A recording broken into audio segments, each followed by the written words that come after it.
Dieu a-t-il un plan pour moi? Comprenez, pour chacun de nous. Voilà une question qui peut paraître étrange, simpliste, même enfantine, pour nos contemporains, et pourtant, la croyance qu'une force supérieure, une puissance suprême, règle le cours des choses et guide notre destinée, eh bien cette croyance, elle est encore répandue. Dans une de ses lettres, Voltaire écrivait « Il faut que chacun remplisse sa destinée. Le destin gouverne le monde », écrivait Cicéron, car lui aussi croyait à la destinée. Et il ajoutait « Si le destin doit vous guérir, appelez le médecin ou ne l'appelez pas, vous guérirez. » Beaucoup de nos contemporains partagent sans doute plus ou moins la réflexion de cette dame âgée que j'ai rencontrée dans le bus et qui regrettait l'époque où sa ville était propre et sans histoire. Alors elle me dit, on ne sait pas où on va, mais on y va sûrement. Comme s'il y avait une force qui entraîne notre monde et nos vies vers une destinée planifiée d'avance, mais inconnue. C'est vrai qu'il y a tant de questions dans l'existence que de rejeter immédiatement l'intervention de puissances extérieures fait hésiter même les plus sceptiques. Mais peut-on aller jusqu'à dire que Dieu a un projet pour chacun de nous? Pour ceux qui ne croient pas en Dieu, la question ne se pose pas. Pour les autres, elle porterait volontiers à sourire un projet. Un projet, mais pourquoi un projet? La vie, en fin de compte, pour beaucoup, est faite de circonstances, de hasards, et nous tentons, tant bien que mal, de nous frayer un passage, un chemin au milieu de tout cela. Et c'est William Bryant qui disait, peut-être là, il avait raison, il disait, le destin n'est pas une question de chance, c'est une question de choix. Il n'est pas quelque chose qu'on doit attendre, mais qu'on doit accomplir. On peut ainsi tourner cette question, est-ce que Dieu a un plan pour moi, par la dérision, ou est-ce qu'il y a un destin pour moi? La dérision comme cette caricature qui représente un homme découragé et qui dit « Le destin a frappé à ma porte, mais je n'étais pas là ». Lorsque je vois des publicités qui annoncent, par exemple, un séminaire, et le titre est « Soyez maître de votre destinée », alors cela me fait réagir. Pourquoi? Parce qu'on peut certes avoir une influence sur notre futur par les choix que nous faisons, mais qu'est-ce que ça veut dire être maître de sa destinée? Est-ce que ça veut dire que nous maîtrisons justement ce qui échappe à notre condition humaine? Par exemple, je ne suis pas maître de la tempête, je ne suis pas maître des accidents, de beaucoup, et en plus, je ne suis pas maître non plus de pas mal de maladies. Alors cette puissance suprême, cette force supérieure, si elle existe, serait-ce Dieu? Un Dieu mystérieux, lointain, indéfini? Et puisque l'univers est une extraordinaire mécanique, est-il, ce Dieu, l'horloger, comme le concevaient les philosophes déistes, vous savez, parmi eux Voltaire? Rémi Chauvin, dans son livre, un livre qui a été écrit il y a quelques années déjà, et qui avait pour titre « Le Dieu des fourmis et le Dieu des étoiles ». Alors il écrit « Dieu existe, mais je le soupçonne d'être lunatique ». Alors la question, est-ce que ce Dieu lunatique va s'intéresser à moi, à vous? Est-ce qu'il a un projet pour nous?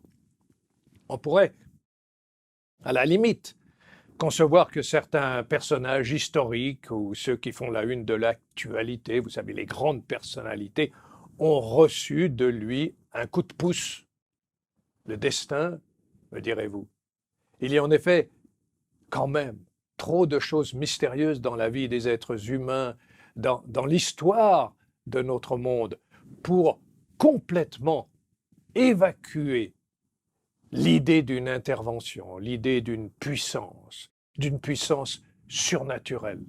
Et ce que l'on appelle le hasard, la chance, ne serait-ce pas, finalement, le signe d'une destinée qui échappe à notre logique? Et cela expliquerait peut-être pourquoi ceux qui se disent athées sont si peu nombreux dans le monde, encore aujourd'hui. Prenons un exemple. Pourquoi le bébé Moïse, dans son panier, flottant sur le Nil, n'a pas été dévoré par les crocodiles? Pourquoi Alexandre le Grand a survécu à toutes les batailles, alors il était très souvent en première ligne? Pourquoi Napoléon n'a pas été tué sur le pont d'Arcole? Voyez, il aurait suffi d'une balle bien placée et toute l'histoire du monde, tout au moins durant cette période, aurait changé. Il y a dans le cœur de l'homme beaucoup de projets, écrit l'auteur du livre des Proverbes. Et il ajoute, mais c'est le dessein de l'Éternel qui s'accomplit. On aurait presque pu dire qui finalement s'accomplit. Le Dieu en qui nous croyons, le Dieu d'Abraham, de Jacob, de Pierre, de Paul, le Dieu incarné en Jésus-Christ, le Dieu de la Bible, s'intéresse à chacun d'entre nous. Il n'est pas un Dieu lointain, étrange, mystérieux. Non, il est un Dieu présent, proche, un Dieu aimant, qui non seulement s'intéresse à nous, mais qui a donné son Fils unique pour notre salut. De lui, Jésus dira, Dieu a tant aimé le monde qu'il a donné son Fils unique, afin que quiconque croit ait la vie éternelle. Dieu avait un projet pour Jésus, bien sûr, mais aussi pour chacun des apôtres, des disciples. Et Paul, l'apôtre Paul, en est un bon exemple. Il croyait, par exemple, donner un sens à sa vie en persécutant à outrance les chrétiens, en ravageant l'Église de Dieu. Mais ça, ce n'était pas le plan de Dieu pour lui. C'était le plan de Paul pour Paul. Il écrit, étant animé d'un zèle excessif pour les traditions de mes pères. Vous voyez, alors, pour lui, son plan à lui était de protéger et d'imposer les traditions de ses pères. Mais quelque chose va se passer dans sa vie. Il va changer du tout au tout. Et il écrit dans sa lettre aux chrétiens de Galate, dans le chapitre 1er, verset 15, « Mais lorsqu'il a plu à celui qui m'avait mis à part dès le sein de ma mère et qui m'a appelé par sa grâce de révéler en moi son Fils, afin que je l'annonçasse parmi les païens, aussitôt, je ne consultais ni la chair ni le sang. » Il avait confiance qu'en annonçant à tous la bonne nouvelle, il accomplissait le plan de Dieu pour lui. Il était là où Dieu voulait qu'il soit. Dieu avait un projet pour lui avant même qu'il soit né. Mais le plan de Dieu, bien sûr, n'est pas seulement pour lui, il est pour tous, en particulier pour tous ceux qui acceptent le Seigneur. Et l'apôtre va encore le souligner dans sa lettre aux chrétiens de la ville d'Éphèse, chapitre 1er, verset 4. Il écrit « En Christ, Dieu nous a élus avant la fondation du monde pour que nous soyons saints et irrépréhensibles devant lui. » Le sage Gamaliel, dont Paul cite, suit ce principe lorsqu'il intervient pour sauver les apôtres et qu'il dit « si cette entreprise ou cette œuvre vient des hommes, et il le dit aux dirigeants de Jérusalem, alors cette entreprise, elle se détruira. Mais si elle vient de Dieu, vous ne pourrez pas la détruire. La question, Dieu a-t-il un plan pour moi, semble tout à fait justifiée quand on reconnaît la vraie nature de Dieu et ses motivations. Mais bon, peut-on aller jusqu'à dire que Dieu a un projet pour chacun de nous? Avouez que pour beaucoup, cela porterait volontiers à sourire. Ils se prennent pour qui ceux-là? Dieu avait-il un projet pour nos premiers parents? Bien sûr. Leur création est un acte d'amour et le plan de Dieu pour eux était le bonheur éternel, l'épanouissement, la découverte des univers, la glorification du Créateur. Mais pour que ce plan s'accomplisse, il fallait tout d'abord que la créature l'accepte. Puis, par l'obéissance, que la créature y demeure. Le plan de Dieu, c'est un peu comme l'autoroute. On part de Paris, on veut aller à Genève. On n'a pas construit l'autoroute, bien sûr, mais on fait confiance. On fait confiance aux ingénieurs, à ceux qui ont placé les panneaux de signalisation. Il n'y a plus qu'à suivre le trafic. On sait qu'on devrait arriver à destination sans problème. Bien sûr, il y aura quelques ponts, il y aura des tunnels, mais on ne va pas vérifier, on ne va pas s'arrêter pour voir si le pont tient toujours. On fait confiance à toute la chaîne des constructeurs, mais aussi des spécialistes. Donc, on croit que c'est bien l'autoroute qui nous conduira à Genève.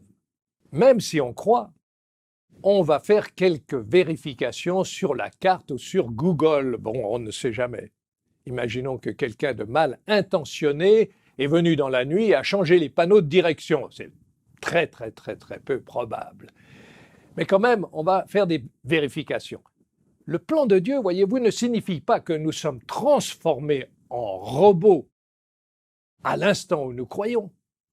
Les informations prises, il faut se mettre en route. Et en route, eh bien, il faut aussi vérifier l'état du véhicule, par exemple. Et ce n'est pas tout. Et une fois sur l'autoroute, il y aura quelques conditions à remplir. La première, par exemple, c'est de rester sur la bonne autoroute.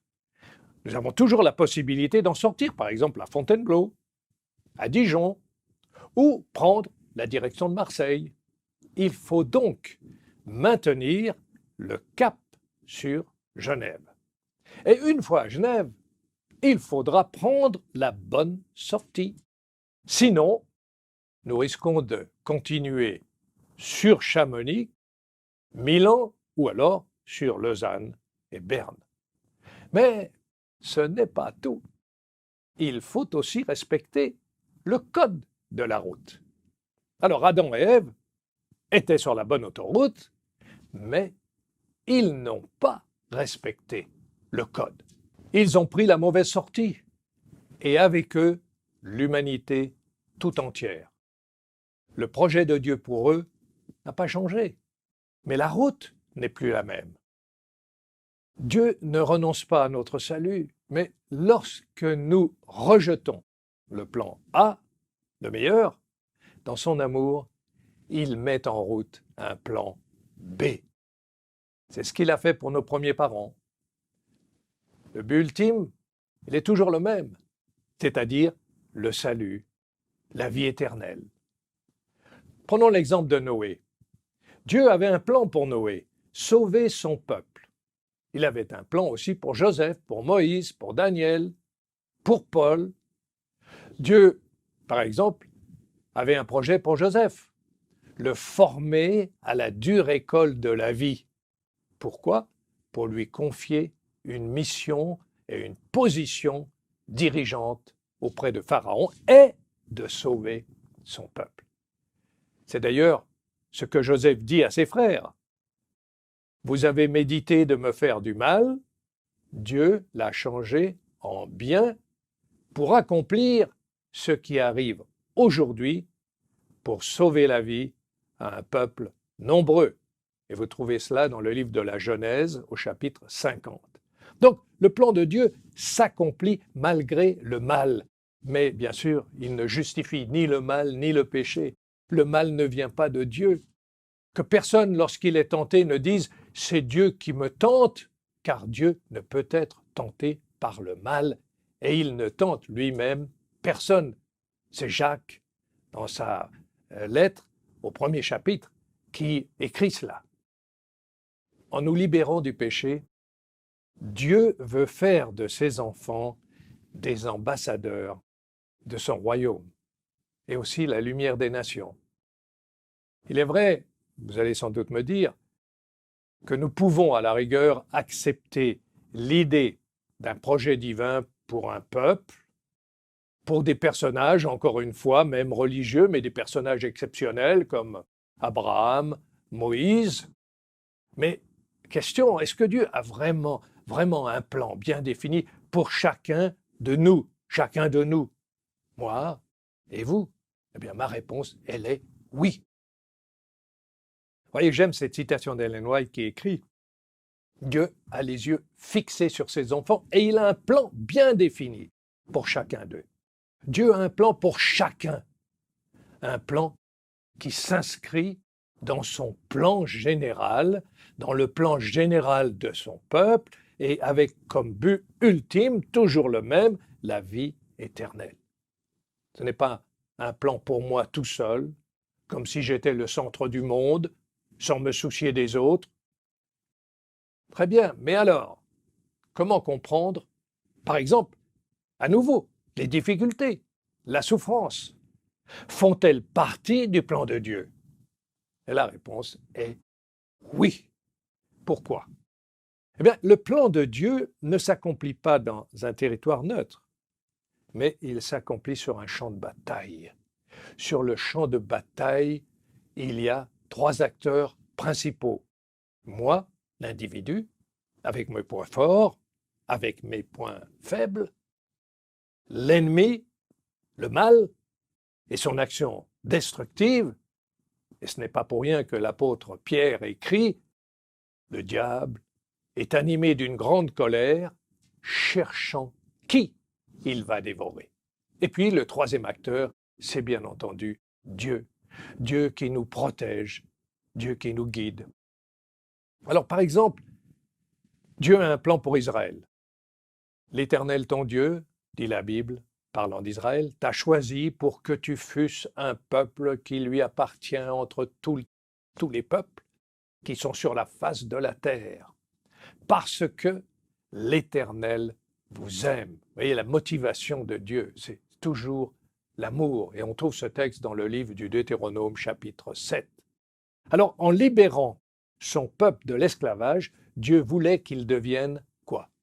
Eh bien, la lumière des nations, le témoin de son amour. Il voulait que tous les peuples viennent s'inspirer de son programme éducatif, social, familial, politique. Il voulait faire du temple de Jérusalem un lieu d'adoration et de prière pour tous les peuples de la terre. Voyez, Dieu ne voulait pas faire de son peuple un peuple conquérant, envahisseur, impérialiste, etc. Non. Et face au plan de Dieu, quelle est la réaction de l'ennemi?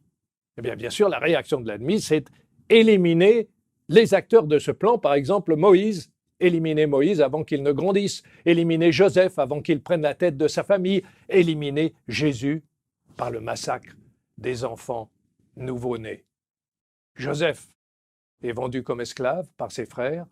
Moïse fuit dans le désert et devient berger. Et Jésus et sa famille fuient en Égypte. Dieu les a-t-il abandonnés? Dieu a-t-il encore un plan pour eux? Il n'y a pas de suspense. Pas de suspense en tous les cas pour nous. Nous connaissons l'histoire. Et nous connaissons l'histoire en entier. Jésus est revenu d'Égypte. Moïse a délivré son peuple.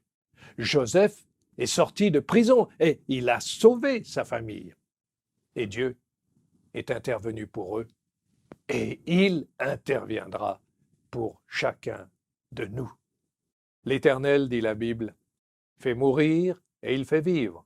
L'Éternel appauvrit et il enrichit. Il abaisse et il élève. Il gardera le pas de ses bien-aimés. Certains peuvent avoir l'impression qu'ils traversent le désert. Vous savez, on dit la traversée du désert. Et alors, dans ces moments-là, la voix du tentateur se fait entendre. Cette voix dit « Revenez en Égypte. C'est mieux d'être esclave que de tourner en rond. » À moi, mon conseil, c'est de dire qu'avant de prêter l'oreille à de tels mensonges, posons-nous la question suivante. Dieu est-il intervenu dans ma vie? Et si nous lisons sa parole, si nous allons à l'église, est-ce simplement la suite normale d'une vie faite de traditions, d'habitudes, de bonne volonté? Que serait notre vie sans l'intervention de Dieu? Est-ce qu'elle aurait été la même?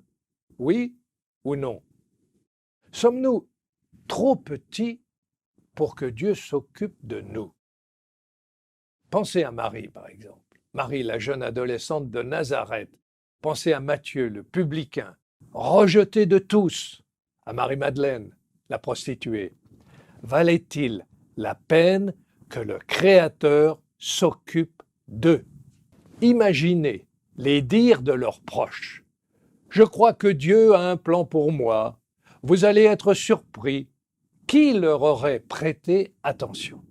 Et Joseph, qui en racontant ses rêves faisait s'esclaffer ses frères. Imaginez qu'ils leur disent « Un jour, je serai le premier ministre de Pharaon et je sauverai l'Égypte. » Pourquoi n'en serait-il pas de même pour chacun de nous?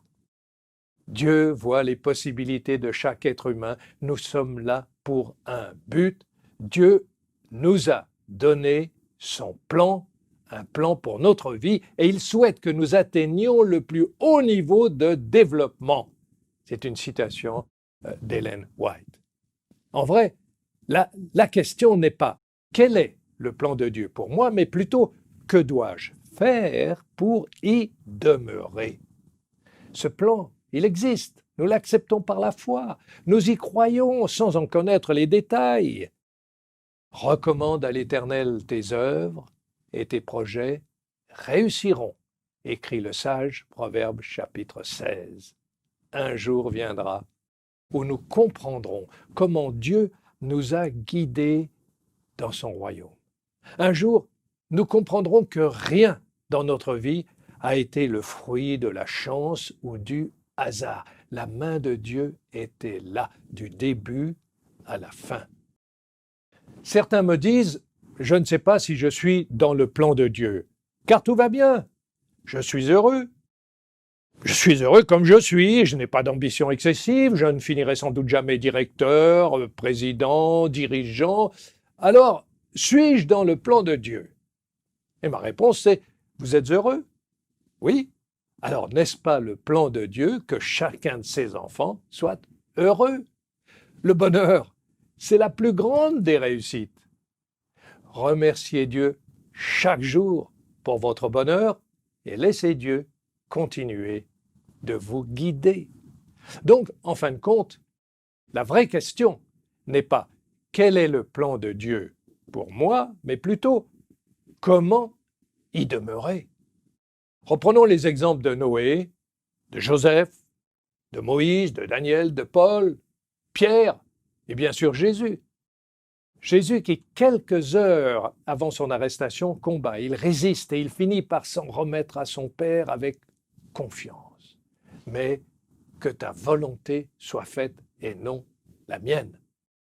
Nous demeurons dans le plan de Dieu en lui restant fidèles. En lui restant fidèles, nous mettons nos talents à son service. En le glorifiant, nous lui donnons la possibilité d'agir et de conduire notre vie. Souvenez-vous de Joseph. Ellen White écrit à son sujet « Ayant été fidèle dans chacune des étapes de sa vie, de la plus humble à la plus élevée, il pouvait maintenant occuper les plus hautes fonctions. Ce qui fait écho aux paroles de Jésus, c'est bien, bon et fidèle serviteur, tu as été fidèle dans les petites choses, et maintenant je vais te confier beaucoup. Soyons en paix, Dieu veille sur nous. Soyons vigilants, l'adversaire est en embuscade.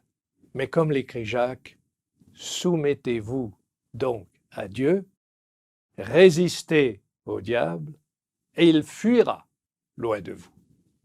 Soyons confiants, Dieu veut que notre vie soit une grande et une belle aventure, utile à notre famille, à notre communauté, à notre peuple, une aventure qui aura pour aboutissement la vie éternelle à ses côtés, le bonheur infini, la joie de retrouver ce qu'on aime. Cela, bien sûr, peut sembler trop beau pour être vrai, et pourtant, c'est logique. Si le Seigneur nous aime au point de donner sa vie pour notre bonheur éternel, si Dieu est, comme Jésus l'appelle sur la croix, un papa pour nous, il agira comme tout bon parent en faisant le maximum pour notre réussite ici-bas. Chaque parent voudrait que ses enfants bénéficient de leur savoir, de leur expérience. Nous aimerions transmettre à nos enfants un bon projet, un projet qui tiendra compte de ce que la vie nous a appris. Ma fille, tu devrais faire ceci. Mon fils, je vois que tu es doué dans cette matière, alors pourquoi ne pas aller étudier dans cette université ou apprendre ce métier? Je connais des gens qui pourront t'aider. On a tous de merveilleux projets pour nos enfants. Alors, imaginez Dieu qui connaît tout, qui voit le futur et nous connaît mieux que quiconque. Pourquoi n'aurait-il pas, pour chacun d'entre nous, un projet extraordinaire? Ce projet, c'est le plan de Dieu pour nous.